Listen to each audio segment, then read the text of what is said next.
llega el comentario de nuestro coordinador José Luis Mendoza y Cervantes. Muchas gracias, Rosendo. El saludo cordial para ti, para todos nuestros compañeros en cabina, que han hecho hasta ahora una excelente ronda de comentarios, tratando temas de mucho interés. Y, como siempre, nuestro saludo cordial a la figura de don Álvaro Arbelo Hijo, de quien ayer estábamos enterándonos de cómo sigue su recuperación, su estado de ánimo cada vez mejor, y definitivamente pues nuestro abrazo a esa figura cimera que cambió la manera de hacer radio, de hacer comunicación en la República Dominicana. A don Bienvenido Rodríguez, el presidente de esta empresa, que nos facilita el acceso privilegiado a estos micrófonos que amplifican nuestro mensaje. Vamos a referirnos a un par de temas en orden. El primero, y sin que esto sea un precedente que yo espero se repita, porque no nos gusta hablar ni de nosotros, ni estamos aquí para hacer noticia. Nosotros estamos aquí para analizar los hechos que le interesan a los dominicanos. El día de ayer accedimos a participar dentro de una veeduría que en PROPEP va a darle seguimiento a los procesos en lo adelante de licitaciones y contratas. Y al igual que cuando decidimos aceptar el reto de ser parte de la comisión que trabajó, que tenía un año para trabajar y que gracias a Dios lo hicimos antes del tiempo que nos daba el decreto. El decreto nos daba 12 meses cuando trabajamos en la Comisión de la Reforma Policial para entregar un informe. Y creo que la prisa de la sociedad, los hechos que ocurrían, la propia situación que presionaba al Poder Ejecutivo, conminaba que ese trabajo se hiciera antes. Y no esperamos los 12 meses, sino que en el 8º, 9º mes de nuestra participación, pues se entregó ese informe, se entregó. Y si bien no hay ninguna experiencia humana donde trabaje más de una persona que pueda ser perfecta, que pueda generar elementos al unísono, no, hay debate, hay visiones distintas. Debo decir que fue una participación que me hizo sentir muy satisfecho de lo que pude aprender, conocer. Yo, por ejemplo, llegué ahí pensando que íbamos a descubrir América, el hilo en bollito, el helado, el agua tibia. No, resultó que al llegar ahí conocimos una enorme cantidad de trabajos previos, de literatura previa, de manuales, una enorme cantidad de esfuerzo intelectual que había hecho mucha gente antes, pero que no se había puesto en práctica. Se había teorizado mucho. Demostrando que, bueno, y al final es bueno decir que todo, incluso en los países que se desarrollaron, fue teoría alguna vez. El vehículo que nosotros manejamos alguna vez fue un plano, la casa en la que estamos. Ahora, ¿cuál fue la diferencia en esos países? Que pusieron en práctica lo mejor de esa teoría. Lograron, a partir de ello, pues generar instituciones fuertes. Y en el caso de esa participación en la comisión que hacía ese trabajo, recuerdo que también vino la advertencia de mucha gente, yo creo que con toda la buena intención del mundo, diciéndonos: no participe en eso, salte de ahí, te vas a arrepentir. Sí, siempre existe ese riesgo, pero ¿saben qué? Decía, y hoy lo he citado varias veces en las redes sociales nuestras, hemos citado a un extraordinario profesor de ciencias políticas en España, que es Daniel Innerarity. Innerarity publicó un libro hace unos años, en 2015, se llama La política en tiempos de indignación. El solo título me atrajo mucho, sobre todo por lo que estaba pasando en el país, del escritor. Y cuando tuve el libro en mis manos, me sorprendí porque encontré más de lo que buscaba.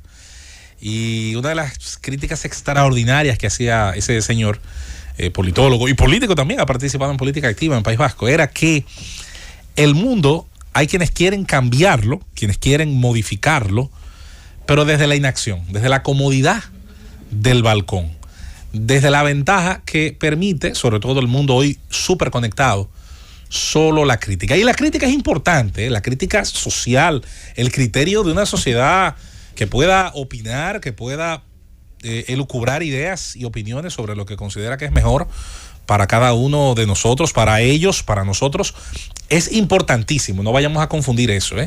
Nosotros estamos en un medio, de hecho, que a través de la línea telefónica intenta, incluso a través de la presencia en cabina, en espacios como La Z con el Pueblo, en diferentes entrevistas que se hacen en varios momentos de la programación de La Z, bueno, pues se intenta eso. Y no le vamos a quitar un ápice de importancia. Ahora, el problema estaría en pensar que solamente eso va a ayudar a cambiar el mundo que nos corresponde alrededor. Y ahí entran los diferentes tipos de participación. Hay quien participa simplemente desde la opinión, hay quien participa desde la militancia, desde la simpatía primero, hacia ciertas ideas, hay quien pasa a la militancia, que es activa, Hay quien dentro de la militancia la hace dentro de algunos grupos sociales no partidarios. Hay quienes hacen la militancia y la actividad política dentro de grupos ya específicamente organizados como partidos, y eso está bien. Hay quienes a partir de estos distintos niveles de participación van más allá y emprenden, ¿por qué no?, aspectos como son carreras políticas con ofertas, con propuestas, tanto para aspirar a estar dentro de puestos de designación, como son los puestos de gabinete en el Poder Ejecutivo, como quienes aspiran a estar en puestos electivos, quienes aspiran a curules en el Congreso, a puestos electivos dentro del Poder Municipal, y ni hablar de la gran aspiración de aspiraciones, que es la de la Presidencia de la República, que es la de dirigir los destinos del país. En el proceso se van brindando muchas oportunidades. El Estado, incluso es más grande de lo que a mí me gustaría, ofrece muchos puestos y muchas posibilidades de donde la gente puede aportar. Es decir, hay un enorme sinnúmero de oportunidades de pasar de la inacción, aún esta sea altamente crítica, a la acción. En el caso de nosotros los comunicadores que hacemos opinión, bueno, pues se nos brinda esa oportunidad. Yo decidí aceptarla y sé que eso, como todo en la vida, tiene sus consecuencias. Ya las ha tenido en gente que advierte que no es positivo. Saben que yo voy a brindarme la oportunidad de conocer desde dentro, algo que hasta ahora solamente lo he aprendido, sobre todo escuchando a mis compañeros, especialmente a Susana, y son los aspectos de los manejos de ley de compras y contrataciones y todo lo que tiene que ver con ese entramado. Yo quiero conocerlo, me interesa muchísimo.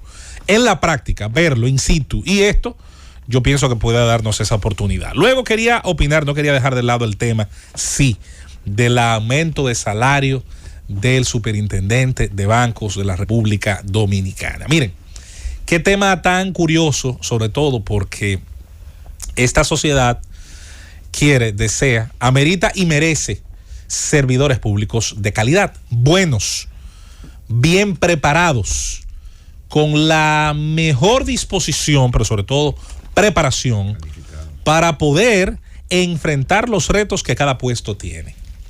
Una de las situaciones más difíciles dentro del Estado, dentro de cualquier Estado en el mundo, son las competencias que están relacionadas a la regulación de actividades económicas. Cuando lo que se regula, y esta es la gran diferencia que tiene ese puesto con otros, cuando la actividad que se regula no está bajo el monopolio del Estado, como por ejemplo la eléctrica o como otras, es importante recordar que a quienes regula ese superintendente son a importantísimas empresas privadas de ese servicio financiero que por su participación en la economía, en todo lo que tiene que ver con la actividad del día a día en una nación de libre mercado, de mercado y de economía de capital, es evidente que tenemos que pensar en ese puesto y ver cuál es el diseño de ese puesto. A quienes va a regular, a las personas que toman decisiones sobre las políticas que regula ese funcionario, ¿quiénes son? ¿De dónde provienen? ¿Qué nivel de calificación académica tienen? Pero sobre todo, ¿qué nivel de influencia económica tienen? ¿Qué salario ganan? ¿Qué bonificaciones tienen? Si el personal, vamos a verlo primero de la siguiente manera. Si el perfil de quien debe ser superintendente de bancos es por aspectos de calificación académica y profesional similar muchas veces a quienes presiden esas instituciones en el campo privado, y sin embargo al público queremos ofrecerle un salario menor, un salario no competitivo, ¿a dónde van a ir los mejores recursos humanos que están en un país y que son bastante limitados en ese nivel? ¿A dónde van a ir? ¿Dónde van a preferir estar? Va a ser difícil que alguien vaya a preferir dejar la comodidad muchas veces del servicio de la consultoría privada, de ser candidato a presidir, a dirigir instituciones bancarias del sector privado, que por cierto, para el que no lo sepa, sí, se tienen salarios altamente competitivos, cuantiosos, se calculan en dólares de hecho, y tiene la prerrogativa, la ventaja de que como se forma parte de una institución privada, nadie, ningún hijo de vecino tiene que saber lo que usted gana ni cuánto gana. Se sabe que es mucho. A diferencia del que está en el sector público, que tiene por un tema de políticas de transparencia, por las necesidades de un mundo en el siglo XXI, que cuestiona, y con razón cuestiona todo lo que se hace, y debería cuestionar más, digo yo, lo que se hace con cada centavo del erario. Evidentemente que está el factor de que usted también está expuesto, y la gente ve lo que usted gana, y la gente tiene todo el derecho a preguntarse si lo que usted hace tiene esa importancia. O sea que decía una vez aquí un servidor público, recuerdo de hace 10 o 11 años, vino a esta cabina, y yo lo recuerdo como hoy. Yo estaba en mi etapa inicial acá en la Z101, 2011, por ahí 2012. Y vino una persona que presidía varios consejos, varias instituciones. Y en ese momento lo atacaron de la misma manera y con los mismos argumentos, que por cierto, muchos de ellos son bastante válidos y respetables. Y él vino aquí y fue cuestionado por varias comunicadoras en ese momento. Y recuerdo cuando él decía, miren, todo puesto, sobre todo los de más importancia, tienen obligaciones y compensaciones. La pregunta que debemos hacernos es, ¿las obligaciones que tiene este puesto son de la importancia tal para merecer esas contraprestaciones, para merecer ese salario, esas bonificaciones, esas condiciones? Luego, el rendimiento del que está allí lo avala, parecería, aunque en temas muy técnicos no es tan fácil generar resultados que puedan muchas veces ser percibidos a veces por las grandes mayorías. Muchas de las decisiones que se toman allí tienen características muy técnicas, de difícil muchas veces explicación, a veces de efecto bastante tardío en la vida de los ciudadanos por cuyos intereses se intenta velar. Y a veces efectos muy cuantiosos, pero no son visibles hacia no son perceptibles, afuera. No son perceptibles. O sea, la capacidad que hay que tener en algunos puestos. Lamento mucho ver cómo gente lo califica sin tener ni siquiera una idea de lo complejo y lo sacrificado que son esos puestos. Lo que no quiere decir a su vez, que no sea sano hasta cierto punto que cuestionemos todos los temas que estén relacionados a los salarios en el Estado. A mí es un tema que me parece interesante. ¿Saben por qué? Porque, y de hecho es un tema que suelo debatir mucho con mi muy querido compañero, amigo Nayib Chaede. Yo siempre le he dicho a Nayib, y es parte de esta discusión en términos ideológicos, una de las razones por la que a mí me gusta la idea de que el Estado tenga exactamente el tamaño que debe tener y la cantidad de servidores públicos que debería tener, es porque esto garantizaría, como garantiza en otras partes del mundo donde el Estado es más pequeño, que tengan los salarios que merecen. Es más, países que tienen un poderoso sector privado, ¿saben qué hace mucha gente? Va a la universidad, sale de su carrera y dice, antes de ir al sector privado, yo voy a darme la oportunidad de ir al sector público. Y hace carrera, le pagan bien, se forma y luego sale algo. Y dicen, mira, dentro de mi currículum, mira lo que yo tengo. Pero te digo algo, José Luis Mendoza, a propósito de eso que estás diciendo.